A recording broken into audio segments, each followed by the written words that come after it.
Saudara sekalian rahimakumullah, kita teruskan pembicaraan kita mengenai akhir zaman, dan khususnya kita sedang membicarakan tema Zuhur Al-Mahdi, menyambut hadirnya Al-Mahdi.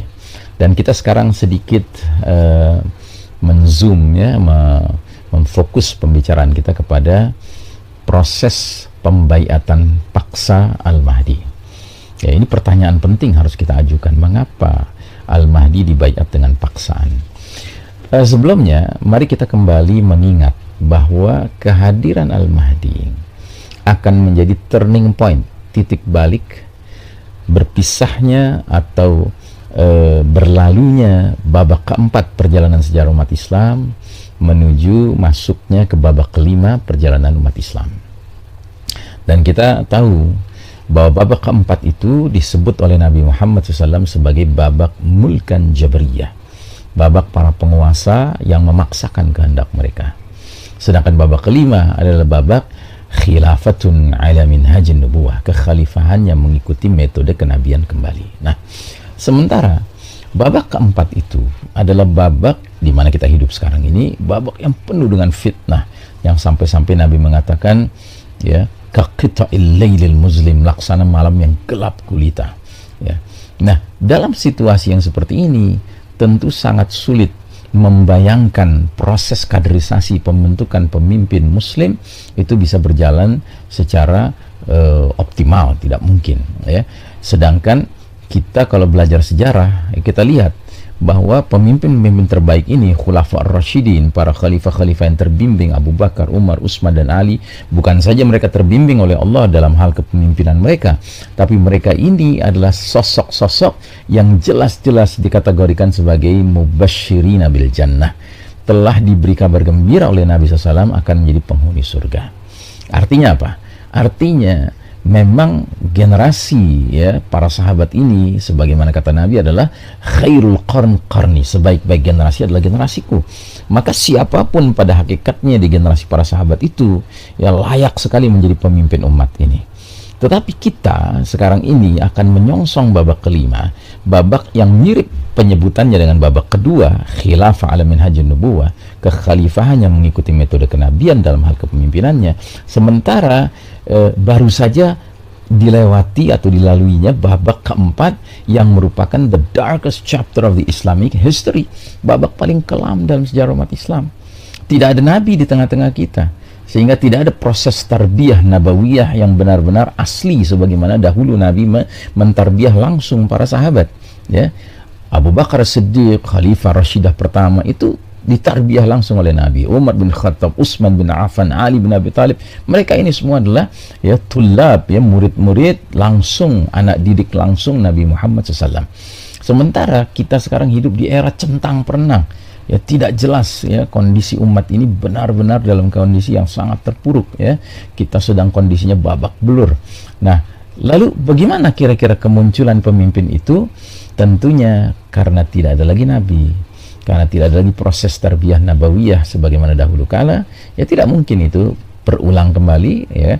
Maka penetapan pemimpin itu sangat amat wajar jika langsung Allah Ta'ala yang memutuskannya, menetapkannya. Karenanya kita mengenal gelar Al-Mahdi itu bukan saja bermakna laki-laki yang mendapat petunjuk dari Allah, tetapi juga laki-laki yang ditunjuk oleh Allah untuk memainkan peranan spesial sebagai Amirul Mukminin fi akhir zaman.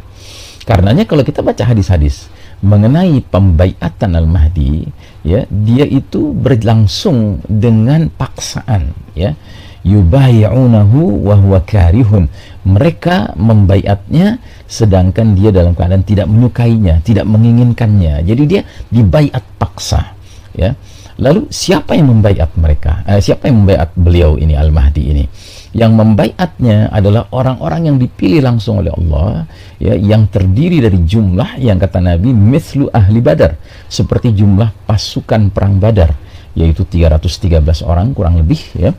Dan mereka ini kumpulan orang-orang yang disebutkan dalam sebuah hadis, laysat lahum mana'atun wala adadun wala uddatun, Mereka tidak memiliki proteksi imunitas. Ya, mereka bukan pejabat-pejabat tinggi yang punya kekebalan diplomatik. Ya, mereka bukan kepala-kepala negara. Mereka bukan panglima-panglima militer negara-negara tertentu. Tidak.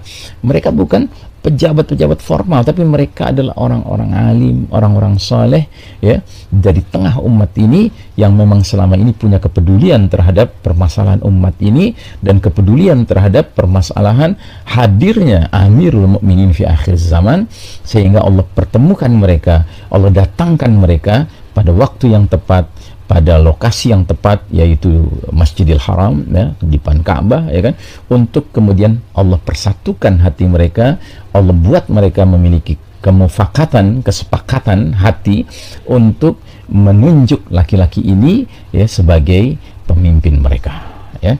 Sehingga dikatakan dalam hadisnya, sewaktu dia akan dibaiat, dia menolak, ya. Lalu mereka karena sangat yakin inilah laki-laki tersebut, mereka justru sampai mengeluarkan ancaman bunuh, ya. Kalau engkau menolak, ya, pembaiatan yang kami lakukan, kami akan pukul tengkukmu. Itu adalah istilah, kami akan bunuh engkau, ya. Jadi diancam bunuh, ya. Nah, sekarang pertanyaannya, mengapa dia perlu dibaiat dengan paksaan, ya? Setidak-tidaknya ada dua analisa. Analisa pertama, Al-Mahdi sebagai laki-laki yang ditunjuk Allah, ya, untuk menjadi Amirul Mukminin fi akhir zaman, pemimpinnya umat Islam di akhir zaman, yang akan mengajak umat ini keluar dari zulumat, ya, mulkan jabariyah, kegelapan era raja-raja yang memaksa ini, menuju nur khilafah ala minhajin nubuwah, cahaya kehidupan di bawah naungan kekhalifahan yang mengikuti metode kenabian. Tentunya dia adalah seorang laki-laki yang beriman, ya.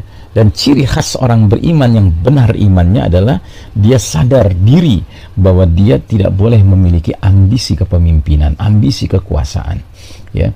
Seorang mukmin sangat faham hadis Nabi yang mengatakan, al-imaratu fitnatun fid dunya wa nadamatun wa khizyun fil akhirah. Posisi jabatan itu adalah potensi fitnah di dunia dan potensi penyesalan dan kehinaan di akhirat nanti. Jadi dia menolak karena sadar bahwa tidak boleh seorang mukmin itu memiliki ambisi kepemimpinan, ya. Beda sekali dengan manusia-manusia produk babak keempat ini, semua berlomba-lomba, berambisi ingin menjadi penguasa, ingin jadi pemimpin, ya. Dengan cara apapun dia lakukan, kampanye dan sebagainya dia lakukan, ya. Dia keluarkan biaya sebesar-besarnya untuk bisa mendapatkan posisi di tengah hati masyarakat agar mau memilihnya sebagai pemimpin. Tapi tidak dengan orang yang beriman. Orang yang beriman justru sangat khawatir dengan, ya, amanah jabatan kepemimpinan itu. Itulah sebabnya Al-Mahdi, ya, termasuk menolak untuk dibaiat. Padahal yang memilihnya adalah sejumlah orang yang sudah terlihat dari wajah-wajah mereka ini orang-orang alim, orang-orang saleh, orang-orang jujur, ya, siddiqin, salihin, ya. Nah, yang kedua analisanya, Al-Mahdi perlu dibaiat paksa karena Al-Mahdi tidak tahu kalau dirinya Al-Mahdi. Mengapa skenario Allah dibuat sedemikian rupa? Karena Allah Ta'ala ingin memelihara Al-Mahdi. Bisa dibayangkan kalau Al-Mahdi sudah tahu dirinya Al-Mahdi, tentu orang lain bisa tahu pula kalau dia Al-Mahdi. Kalau orang lain bisa tahu dia Al-Mahdi, tentu musuh-musuh Islam cepat atau lambat juga akan tahu, mendeteksi inilah Al-Mahdi yang ditunggu-tunggu umat Islam. Dan kalau musuh-musuh Islam sudah tahu Al-Mahdi yang mana, tentu mereka akan langsung merancang program assassination, ya, program untuk membunuhnya. Nah, jadi dengan Al-Mahdi sendiri tidak tahu bahwa dirinya Al-Mahdi, orang lain pun tidak tahu, kemudian musuh-musuh Islam juga tidak tahu, maka dia terpelihara. Lalu bagaimana 313 orang ini bisa tahu? Ini adalah langsung tadbir Rabbani. Ini adalah rekayasa Rabbani, rekayasa Allah Ta'ala. Karenanya disebutkan dalam sebuah hadis sahih, ya, riwayat Ibnu Majah dan juga riwayat Imam Ahmad, Al-Mahdiyu minna ahlal baiti yuslihuhu Allahu fi laylah. Al-Mahdi itu dari keturunan kami, yaitu ahlul bait, ya, diislah, diperbaiki oleh Allah, ya, keadaannya dalam satu malam. Masya Allah Ta'ala. Ya, di dalam kitab ensiklopedia akhir zaman, ketika Al-Mubayyad mengomentari hadis ini, beliau mengatakan Ini bukan berarti sebelum Al-Mahdi dibaiat, sebelum dia kemudian disepakati menjadi pemimpin umat ini, dia adalah orang yang banyak maksiatnya, dia adalah orang yang banyak terlibat dengan kemungkaran dan kezaliman. Bukan. Dia orang soleh selama ini, cuma kesolehannya selama ini tidak kemudian serta-merta menjadikan dirinya memiliki kapabilitas dan kemampuan menjadi pemimpin. Tetapi pada malam tertentu itu, ketika Allah mengislahnya, memperbaikinya, tiba-tiba keesokan harinya dia tampil sebagai seorang laki-laki yang memiliki capability, memiliki kapasitas, memiliki kesanggupan yang mumpuni untuk menjadi pemimpin kaum beriman.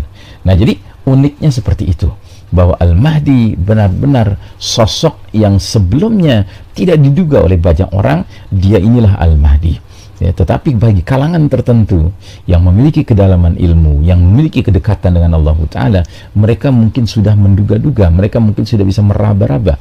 Nah, sampai pada hari di mana Allah kumpulkan mereka, orang-orang alim ini, orang-orang soleh ini, di suatu tempat yang Masya Allah, yang merupakan salah satu tempat tersuci di muka bumi, yaitu di Masjidil Haram, di depan Ka'bah. Mereka kemudian dipersatukan hatinya, ya, disepakatkan hati mereka, ya kan, untuk kemudian memilih laki-laki ini, mengangkat laki-laki ini sampai ke tingkat pengangkatannya, pembaiatannya bernuansa paksaan.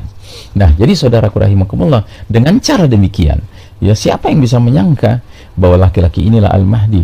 Ya, tidak ada yang bisa menyangka. Dan ketika peristiwa ini akhirnya terkabarkan kepada pihak lain, ya, maka serta-merta ada satu pasukan dari arah Syam yang memusuhi Al-Mahdi, ya, dikirim untuk memerangi mereka. Tetapi pasukan ini yang melewati jalur darat, ya, dari arah Syam, sudah melewati Madinah, belum sampai ke Mekah. Di antara Madinah dan Mekah, di satu wilayah yang mencakup Zulhulaifah, tempat mikot, tempat orang berihram, ya, di wilayah itu disebutkan sebagai Al-Baida, ya, gurun pasir, ya. Di situ terjadi khasfun bi jaziratil Arab, pembenaman bumi di Jazirah Arab, yang sekaligus membenamkan pasukan jahat yang ingin memerangi Al-Mahdi dan orang-orang yang berbaiat pada Al-Mahdi ini. Dan begitu peristiwa pembenaman pasukan ini terkabarkan kepada kaum muslimin di seluruh dunia, serta merta mereka pun menjadi sadar dan yakin Al-Mahdi sudah hadir. Dan ini berarti perintah Nabi sudah berlaku pada pundak setiap muslim, bahkan muslimah. Nabi bersabda, fa idza ra'aitumuhu fabayi'uhu walau habwan ala thalji fa innahu khalifatullah Al-Mahdi. Apabila kalian melihat tanda-tanda kehadiran Al-Mahdi, berbaiatlah kepadanya sekalipun harus merangkak-rangkak di atas salju, karena sesungguhnya dialah khalifatullah Al-Mahdi. Nah, jadi saudaraku rahimakumullah, sejak saat itu kaum muslimin mukminin yang faham akan segera berbondong-bondong datang untuk melakukan pembaiatan di depan Ka'bah, dan ini bahkan mencakup kaum muslimin yang bukan sembarangan, tetapi mereka Abdalus Syam dan As-Saibu Ahlul Iraq, ya, dari Syam, dari Irak, yang berarti mereka mujahidin, sudah berpengalaman berjihad fisabilillah, yang menyebabkan Al-Mahdi gelombang kedua pembaiatannya adalah mencakup angkatan perang yang siap menjadi pembela, ya, dinullah, pembela al-Islam, termasuk pembela pemimpin mereka Al-Mahdi.